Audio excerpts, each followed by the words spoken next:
संगमनेर बस स्थानकात पुन्हा एकदा मोबाईल चोरीच्या घटना वाढत असताना अखेर पोलिसांनी मोठी कारवाई केली आहे.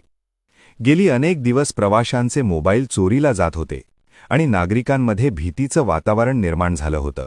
या पार्श्वभूमीवर शहर पोलीस ठाण्याचे निरीक्षक समीर बारवकर, श्रीकांत सावंत आणि गुन्हे शाखेच्या पथकानं तातडीनं तपास सुरू केला.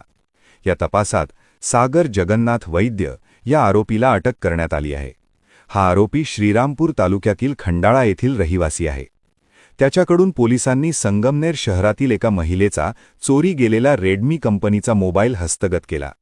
चोरी केलेला मोबाईल त्यानं बसस्थानक परिसरातील ओमकार मोबाईल शॉपीमध्ये नेऊन त्यावर सॉफ्टवेअर मारून घेतल्याचं तपासात समोर आले आहे. तांत्रिक तपासाद्वारे गुन्हे शाखेनं या प्रकरणाचा मागोवा घेतला असता मोबाईल शॉपी मालकाबाबतही विविध अनुषंगानं चौकशी सुरू असल्याचे पोलिसांनी सांगितले.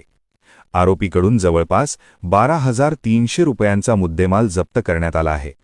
या प्रकरणी जनता येथील रहिवाशी जयश्री गाडेकर यांनी शहर पोलीस ठाण्यात तक्रार दाखल केली होती. पोलिसांनी आरोपी सागर वैद्य याच्याकडून रेडमी कंपनीचा मोबाईल आणि 4,500 रुपयांची रोकड जप्त केली आहे.